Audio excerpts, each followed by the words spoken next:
네, 오늘은 사도행전 24장 1절로 9절 말씀을 중심으로 거짓으로 바울을 고발한 교훈을 나누고자 합니다. 자, 지난주에는 신비한 하나님의 섭리라는 제목 함께 은혜를 나눴었죠. 자, 비록 바울의 아무런 잘못이 없음에도 로마의 군용의 감옥에 이제 갇힌 처지가 되었습니다. 하지만 그것은 바로 바울을 기피코 죽이려고 하는 바로 이 유대인들로부터 그를 보호하시려고 하는 바로 하나님의 섭리였음을 말씀드렸습니다. 또 자, 유대인들이 바울을 살해하려 한다는 음모를 바울의 조카가 듣고서 그것이 천부장에게까지 전해지죠. 천부장은 어떻게 했습니까? 무려 470명이나 되는 로마 군사들을 동원해가지고 바울을 보호해서 가이사랴까지 이제 이송을 합니다. 참 정말 이것은 하나님의 섭리가 아니면 도저히 이해할 수가 없는 일이죠. 이해할 수 없는 일이죠. 자, 이걸 볼 때 하나님께서는 바울을 보호하시고 그를 로마에까지 인도하시려고 하는 바로 이제 그 역사하시는 이제 이를 통해서 보게 됩니다. 참 이걸 보면 때로 하나님께서 왜 우리를 고난 가운데 방치하시는가 사실 의심이 들 때도 사실 있죠. 하지만 그 또한 우리를 더욱더 유익되게 하시려고 하는 바로 하나님의 섭리가 있음을 우리가 믿어야 됩니다. 사실 그래서 하나님이 행하신 일들은 종종 도저히 우리가 이해하지 못할 때가 참 있어요. 그때도 우리가 하나님 언제 신뢰할 것은 무엇입니까? 왜 신뢰해야 될까요? 바로 하나님의 섭리가 반드시 있기 때문이죠. 아멘. 그리고 하나님은 모든 것을 합력해서 선을 이루신 분이심을 믿기 때문입니다. 아멘. 주님은 세상 끝날까지 우리와 함께 하십니다. 우리를 인도해 주시죠. 그래서 우리는 인생의 마지막 그 순간까지 하나님만을 온전히 우리가 신뢰하면서 그분께 우리 삶을 맡길 때 우리를 선한 길로 인도해 주실 줄로 믿습니다. 아멘. 자, 이렇게 바울이 이제 로마군 470명의 호위 속에 가이사랴에 도착하게 되자 뒤늦게 이를 알게 된 대제사장 일파 그리고 유대인들이 크게 분노하죠. 눈앞에서 바울을 놓쳤잖아요. 바울을 죽이려고 그냥 그렇게 음료를 꾸몄는데 밤사이에 없어져 버리니까 얼마나 분노했겠습니까? 자, 그런데 자기들이 관할에서 벗어났어요. 그럼 포기했을까요? 네, 포기할 사람들이 아니죠. 자, 오늘 일절에 보니까 뭐라 합니까? 닷새 후에 대상 아나니아가 장로들과 더들러와 함께 내려와서 총독 앞에서 바울을 고발했다고 말씀하고 있죠. 그들은 결코 바울을 포기하지 않았습니다. 어떻게든지 그를 기두고 죽여야 되겠다는 것이죠. 그래서 이제 바울이 가이사랴에 이송된 지 5일 후에 이제 대제사장이 장로들과 그리고 변호사 더들로를 이제 대동을 해가지고 바로 이 가이사랴로 내려갑니다. 자, 근데 지난 시간에 설명드렸지만 이 대제사장 아나니아는요 아주 악한 사람이었어요. 이 유대 출신 역사가 요세푸스에 가면 이 아나니아가 아주 탐욕스럽고 아주 그냥 고악한 그런 사람입니다. 그리고 하나님의 성전에 바친 11조를 횡령을 해요. 자기 뱃속을 이제 채운. 그리고 자신과 척을 지는 사람들에게는 폭력도 행하고 심지어 암살도 행했던 바로 그런 사람이었어요. 아니 대상이라면 정말 하나님과 인간 사이에서 중재하는 역할 아닙니까? 얼마나 거룩한 직분이에요.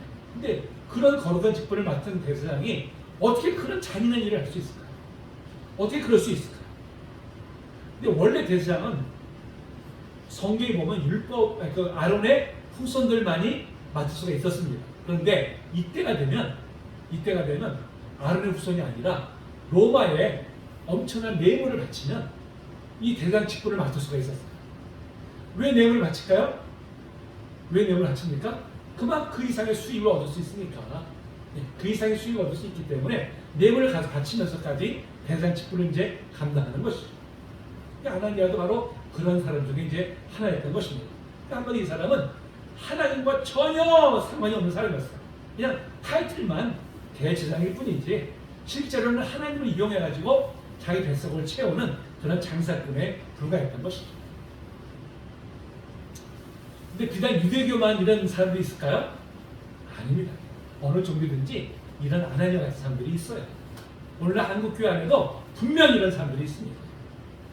겉으로는 신실한 신앙인으로 보이지만 속에는 더러운 탐욕으로 가득차 있는 그런 사람들이 있죠. 신앙의 이름으로 자신의 뱃속을 채우려고 하는 그런 사람들입니다. 그러니까 이런 사람들일수록 자신을 아주 경건한 신앙인으로 보이게 하는데 아주 탁월해요. 종교적 열심의 특심으로 사람들을 미혹을 합니다. 그렇기 때문에 우리는 사람을 판단할 때 겉으로 드러나는 모습만 보고서 판단해서는 안 됩니다. 사람은 얼마든지 자기 자신을 포장할 수가 있어요. 대세상이 아주 거룩한 옷으로 자기 자신을 포장하는 것처럼 사람들은 얼마든지 자기 자신을 포장할 수가 있습니다. 자, 그렇다면 우리는 그럼 사람을 무엇으로 판단해야 될까요? 무엇을? 바로 그 사람의 삶의 열매를 보고 판단해야 되죠. 바로 주님께서 이렇게 말씀하셨죠. 자, 같이 읽어볼까요? 자, 시작. 나무는 각각 그 열매로 아나니 가시나무에서 무화과를 마음에 쌓은 선에서 선을 내고 악한 자는 그 쌓은 안에서 악을 내고 마음에 가득한 것을 입으로 말함이니라. 사람을 무엇을 알아요? 그 열매를 안다 그랬습니다. 특히 삶의 열매는 무엇입니까? 그가 평상시에 사용하는 바로 그 언어를 통해서 바로 이제 그의 삶이 어떤 것인지를 드러나게 돼 있어요. 말이라는 것이 뭐예요? 그 사람이 평소에 가지고 있는 생각, 가치관에서 나오는 것이잖아요. 그렇기 때문에 그 사람이 주로 사용하는 그 말을 보면요, 그 사람의 됨됨이를 알 수가 있는 것이죠. 평소에 정말 덕이 되고 남을 위로하고 격려하는 말을 주로 사용한다면 분명히 선한 사람입니다. 반면에 다른 이들을 증오하고 비판하고 깎아내릴 말을 주로 사용하고 있다면 그 사람은 악한 사람인 것이죠. 자, 그러면서 아나니아는 어떻게 했어요? 겉으로 아주 경건한 하나님의 대상으로 자기를 포장하고 있지만 자신과 다른 길을 걷는 사람을 용납하지 못하고 증오하고 비판하는 것을 볼 때 결코 올바른 사람이 아니구나 하는 것을 우리가 알 수가 있는 것이죠. 자, 우리 성도님들은 주로 어떤 언어를 사용하고 계십니까? 어떤 언어를? 덕이 되고 위로와 격려하는 말을 사용하기를 우리가 힘쓰는 것이란 말입니다. 바로 참된 그리스도인이 갖춰야 될 바로 그런 덕목인 줄로 믿습니다. 자, 이게 대세상 아나니아는 바울은 아무런 잘못이 저지른 적이 없음에도 불구하고 자신의 종교적 기득권이 도전받고 있다는 그런 위기감 때문에 어떻게 하든지 그를 죽이려고 이제 결심을 하죠. 그래서 그가 총독에게 바울을 고발하면서 변호사 더들로를 대동해 옵니다. 이 변호사라는 것이 마라다라고 하는 헬라 동사에서 나온 이제 네트로예요. 바로 이제 웅변관입니다. 웅변관. 당시 로마 제국에서는 별도의 변호사 자격이 없어도 누구든지 법정에서 변론을 할 수 있었어요. 본문에 나오는 이 더들로는 정통 법률가가 아니라 바로 웅변가죠. 웅변가. 말을 잘하는 그런 사람입니다. 그러니까 돈을 받고서 자신이 가진 법적 지식을 가지고 이제 변론도 하는 바로 이제 그런 사람이었던 것입니다. 그러니까 유대인 최고의 기구인 산헤드린 공의회에서는 이 종교법만으로도 바울에게 사형을 언도할 수 있었어요.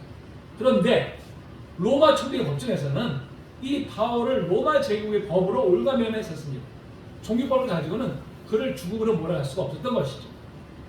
그래서 바로 이제 이 변호사인 더들로를 대동을 해가지고 그의 좋은 언변을 가지고 이제 총독을 설득시켜서 바울을 죽이려고 바로 이제 음모를 꾸민 것입니다. 자, 이윽고 더들로가 총독의 법정에서 바울을 고발하죠. 바로 그것이 이제 3절, 4절에 이제 그 내용이 나와 있습니다. 자, 총독 벨리스가 헤르국에 갇혀있던 바울을 이제 법정으로 데려오니까 더들로가 자, 어떻게 시작합니까? 벨리스 각하여 우리가 당신이 힘입어 태평을 누리고 이 민족이 당시의 선지를 말미암아 여러 가지로 개선된 것을 우리가 정말 감사합니다. 어떻게 하고 있어요? 아주 총독을 좀 높이고 있죠. 근데 실질적으로 이 총독 벨리스가 총독이 있는 동안에요, 유대 지방에서는 크고 작은 소요가 그치지 않았다고 합니다. 원래 이 벨리스가 노예 출신이에요. 노예 출신인데 그 황제의 눈에 들어가가지고 노예에서 고위직까지 올랐던 그런 인물입니다. 근데 그가 돈을 얼마나 탐했던지 심지어 뇌물을 받고서 도둑까지도 방면하고 하는 그런 일까지 저질렀던 사람이에요. 그가 총독이 있는 동안에 사회적으로 좋아진 것은 전혀 없었습니다. 근데 그런 그에게 더들로가 어떻게 하고 있어요? 당신을 말미암아 우리가 살기가 참 좋아졌고 이렇게 안정되고 평안을 누리니 정말 감사합니다. 아주 이제 그를 감언지설로 그를 이제 높이고 있는 것이죠. 근데 사실 그 당시에 이 대장들과 장로들, 유대 지도자들과 벨리스는요 사이가 별로 좋지 않았었어요. 그러니까 당시에 로마에서 온 이 총독과 유대 지도자들 사이는 항상 안 좋았어요. 그러니까 예수님을 그 십자가 처형을 하게 했던 빌라도도 사실은 이 유대계 종교 지도자들과 사이가 별로 좋지 않았었습니다. 그래서 이 유대 지도자들이 심지어 벨릭스를 모함을 해가지고 로마 황제에게 탄원서까지 올렸던 그런 이제 기록도 바로 이제 역사에 있습니다. 그런데 그런 그들이 벨릭스 앞에서 어떻게 하고 있어요 지금? 당신으로 말미암아 우리가 이렇게 잘 살게 된 것을 정말 감사합니다. 그야말로 이제 거짓말을 지상한 것이죠. 왜? 자기들의 목적을 달성하기 위해서 입에 달콤한 말을 이제 하고 있는 것입니다. 그러면서 자기들은 또 벨릭스를 지금 압박하고 있는 거예요. 총독이 자신들이 원하는 판결을 내도록 지금 이제 압력을 가하고 있는 것입니다. 좀 전에 말씀드렸듯이 이 총독 벨릭스가 그의 형인 발레스와 함께 원래 노예 출신이었었어요. 그런데 이제 그 로마 전임 황제 글라우디우스의 환심을 사가지고 노예에서 해방되었을 뿐만 아니라 아주 이제 고위직까지 진출할 수 있었어요. 그런데 글라우디우스가 죽고 후임 황제가 누구냐면 네로예요. 바로 네로 황제가 이제 황제로 올라오고 난 다음에 그들의 입지가 극도로 나빠졌어요. 그 먼저 형 발레스가 모든 직을 다 잃어버립니다.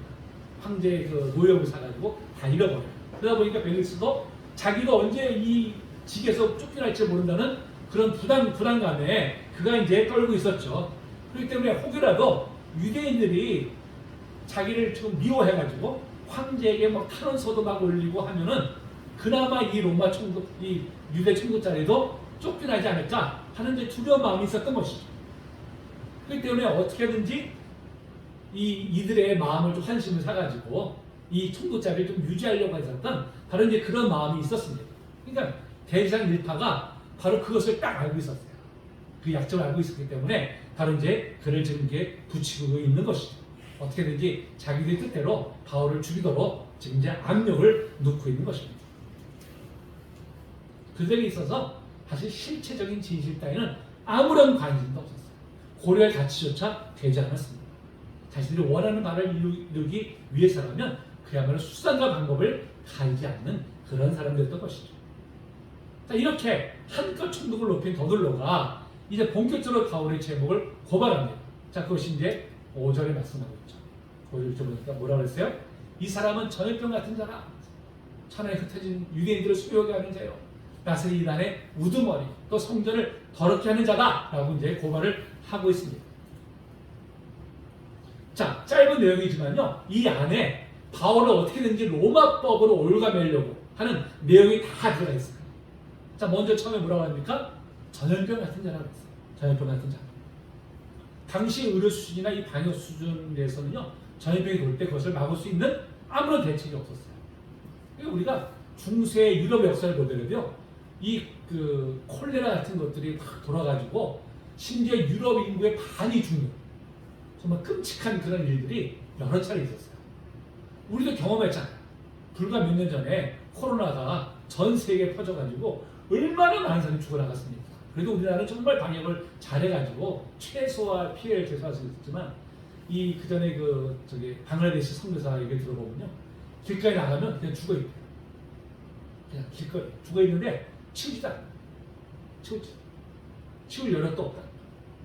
그런 일이 사실 최근에 다시 있었던 것인데 2000년 전에 사실 뭐 오죽했겠습니까? 그러니까 전염병 하면 뭐 그냥 알레를 일으키기 전례들이에요. 그러니까 지금 바울을 어떻게 고발해요? 전염병 같은 자라는 거예요. 그렇게 무서운 자라는 것이죠. 큰 해를 끼치는 바로 그런 자라는 것을 이제 부각을 하고 있습니다. 사실 총독 입장에서 그냥 바울의 죄가 종교적인 면에만 국한된다고 하면 자기가 재판할 이유가 없는 거예요. 자기 재판. 그런데 이것이 만약에 로마 제국을 위협하고 있는 바로 그런 세력이라면 어떻게 해야 되겠어요? 단죄를 해야 되죠. 그러니까 지금 바울을 어떻게 해요? 그런 식으로 지금 이제 몰아가고 있는 것입니다. 자, 이어서 뭐라고 그랬습니까? 나사렛 이단의 우두머리라고 고발하죠. 이단이라는 것이 원래는 당파, 도당이라는 뜻입니다. 무리들이라는 뜻이죠. 나사렛은 누구예요? 바로 예수님께서 나사렛 출신이신 것을 예를 든 것이죠. 그러니까 나사렛 예수를 따라가는 그런 무리들이다 라고 이제 지금 표현을 하고 있는 것입니다. 그러니까 바울이 전염병처럼 가는 곳마다 유대인들을 부추겨가지고 소동을 일으키고 폭동을 일으켜가지고 로마 제국을 지금 안전을 위협하는 그런 자입니다 라고 지금 이제 고발을 하고 있는 것입니다. 자, 그렇다면 지금 이 더들로가 고발하고 있는 내용 중에 진실에 부합되는 것이 하나라도 있을까요? 하나라도 없습니다. 하나도 없어요. 모두가 다 거짓이에요. 전부 다 진실에 부합되지 않는 것입니다. 그럼에도 너무나 체인더스럽게 지금 더들로는 바울이 뭐 중재인이 되느냐 그를 고발하고 있어요. 자, 근데 이 내용을 보면서 떠오르는 것이 무엇일까요? 떠오르는 것이 바로 30년 전에 바로 예수님을 로마 법정에 세웠다. 바로 그 내용이 떠오르죠. 예수님도 아무런 로마법에 어글날 만한 어떤 행위도 하신 적이 없어요. 사람들이 뭐 부추겨가지고 폭동 일으킨다든지 그런 행위를 하신 적이 없었습니다. 단지 유대교 입장에서 자신들의 종교적인 기득권을 위협하는 그런 인물이기 때문에 그를 신성모독으로 몰아가려고 했던 것이죠. 근데 그 로마법과는 아무런 상관이 없습니다. 그러니까 어떻게 했어요? 총독에게는 이 예수란 자가 자칭 유대인의 왕이라고 그런다.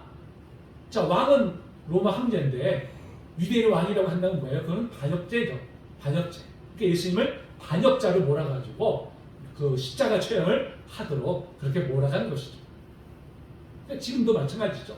바울을 고발하는 내용이 바로 그것과 굉장히 비슷한 것을 보게 됩니다. 그러니까 이미 그때 성공한 그들은 이제 바울도 그런 식으로 올감해가지고 그를 이제 기필코 죽이겠다는 이제 그런 의도가 담겨져 있는 것입니다.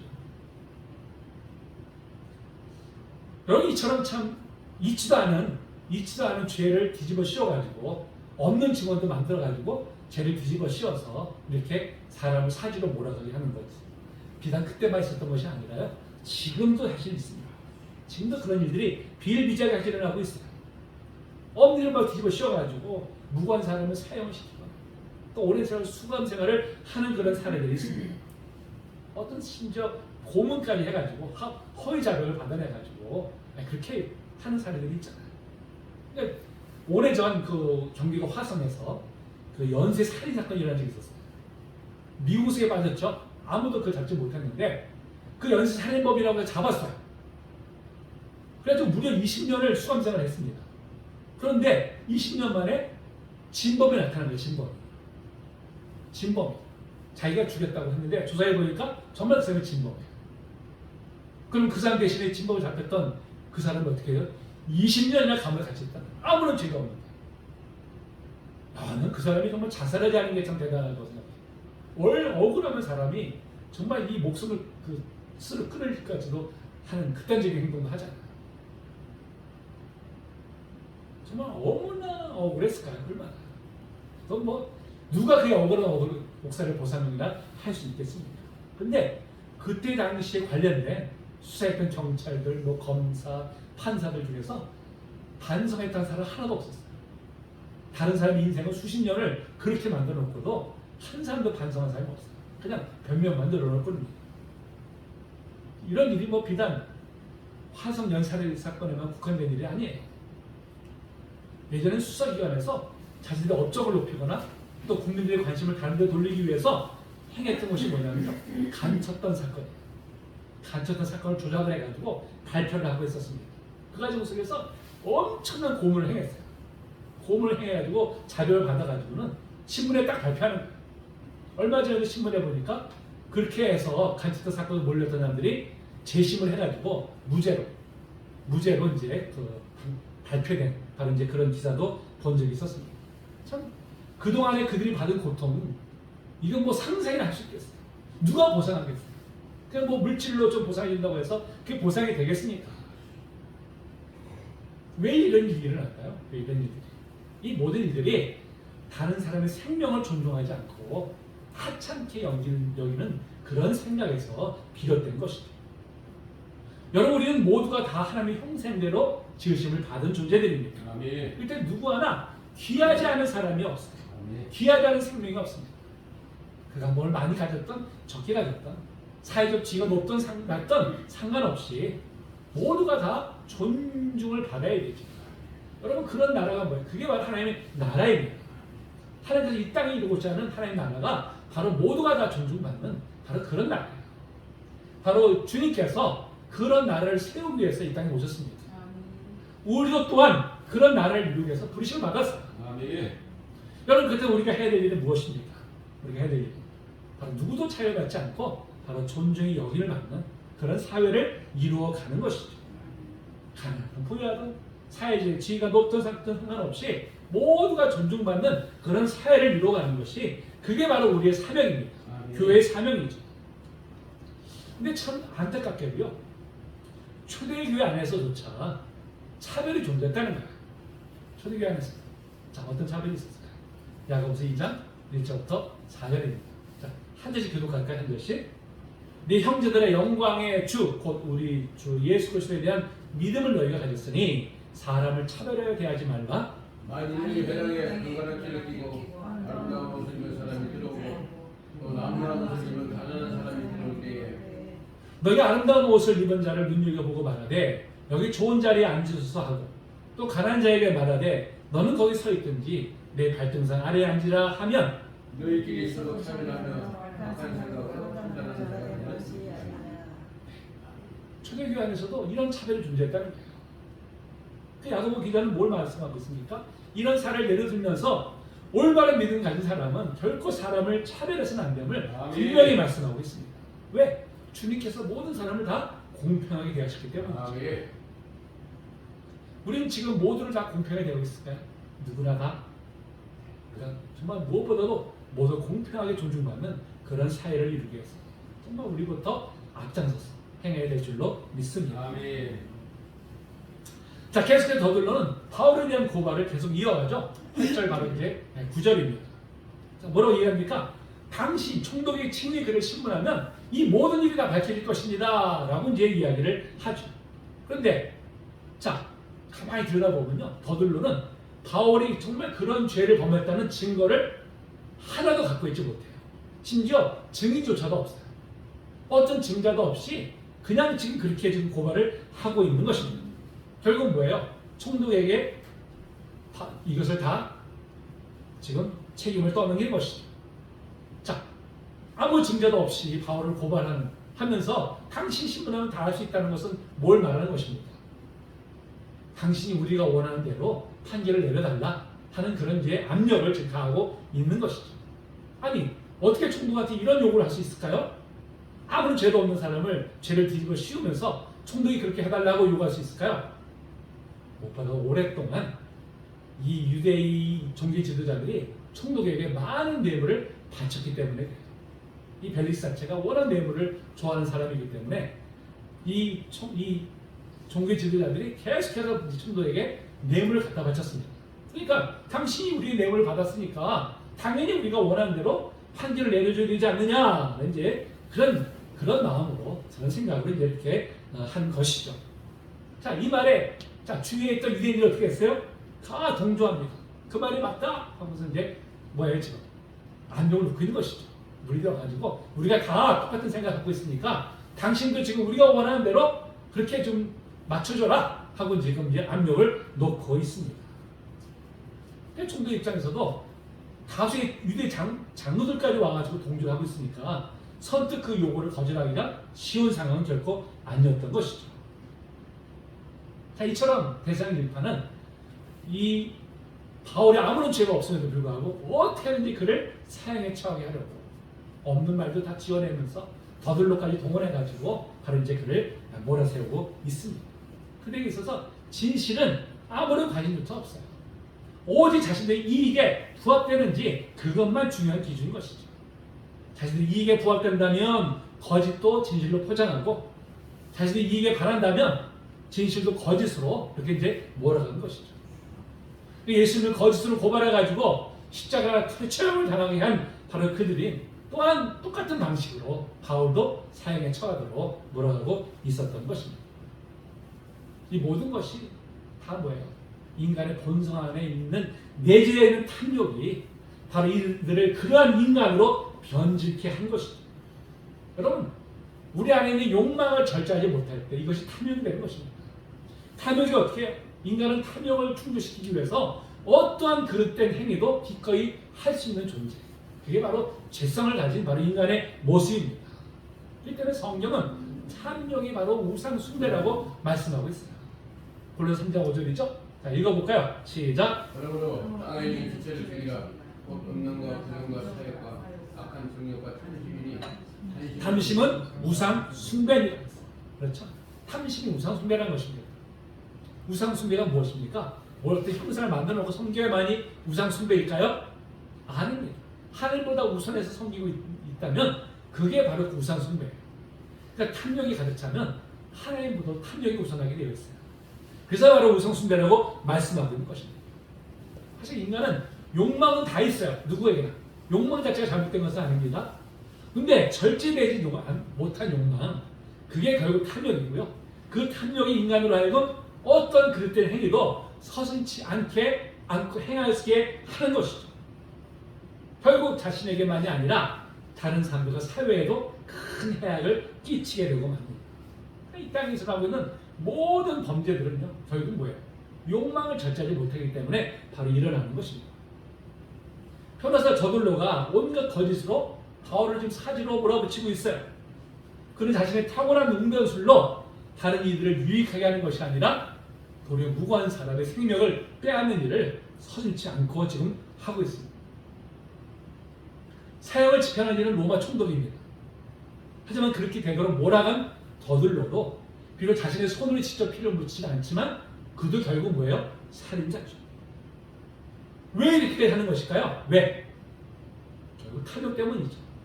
돈이 되니까 이런 일도 서슴지 않은 것입니다. 그러니까 절대 되지 않은 이 탐욕은 사람을 하고 이토록 끔찍한 일도 서슴지 않게 하는 힘이 있어요.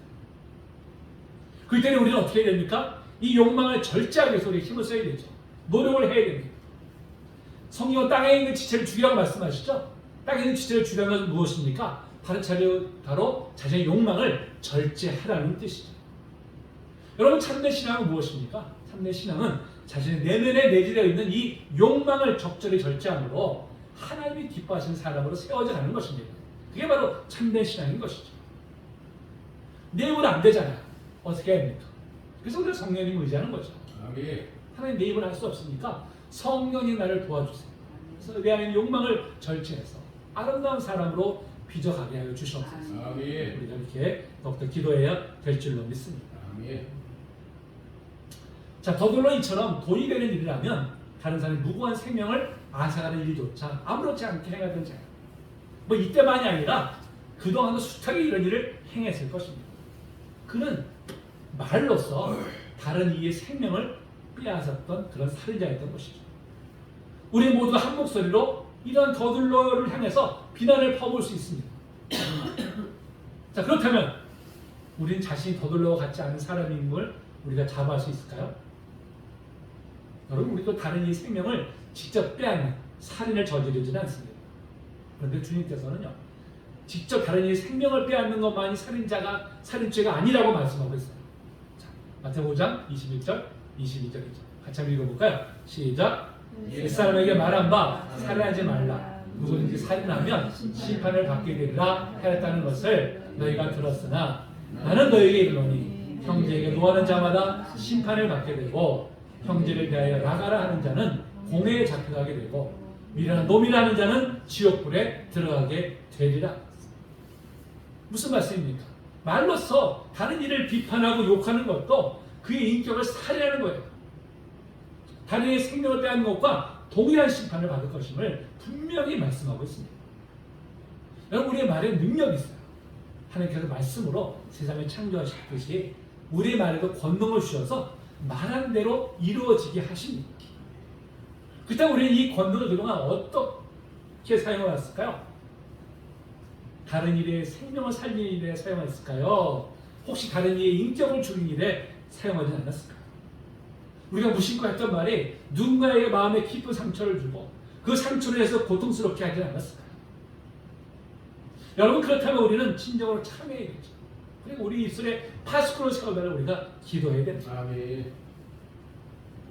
저도 며칠 전에 우연히 또 제가 오래전에 무심코 했던 잘못된 말로 인해서 누군가에 상처를 줬던 말이 생각이 나더라고요.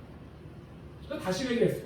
하나님, 제가 또 그때 그렇게 정말 누군가의 마음에 쓸쓸한 상처를 줬습니다. 제가 지금이라도 그 사람 만나면 정말 제가 만나서 사죄하겠습니다. 용서해 주세요. 이렇게 기도한 적도 있어요. 저는 우리가 모두가 다 연약한 사람들입니다. 언제든지 더둘러처럼 말로써 다른 이의 인격을 죽인 일을 할 수 있는 사람들이죠. 그럴 때는 우리는 어떻게 해야 돼요? 자신에 대해서 늘 깨어있어야 됩니다. 깨어있어야 되죠. 그리고 우리는 그릇 된 말을 하지 않도록 힘을 써야 됩니다. 뿐만 아니라 덕이 되는 말을 우리가 하기를 힘을 써야 되죠. 내가 그릇 된 말을 하지 말아야지 한다고 안 해지는 것이 아닙니다. 어떻게 될까요? 덕이 되는 말을 많이 하다 보면요, 저절로 내 안에서 그릇 된 말을 하는 것이 줄어들게 되어 있죠. 자, 그럼 덕이 되는 말은 어떤 말일까요? 여러분, 미고사축 이란 말 아시죠? 미안합니다, 고맙습니다, 사랑합니다, 축복합니다. 여러분, 이것이 바로 생명을 살리는 말이죠. 덕이 되는 말입니다. 우리 모두도 이런 말로써 우리가 이웃의 생명을 살리는 데 우리가 쓰임받는 우리 모두가 되기를 주님의 이름으로 축복합니다.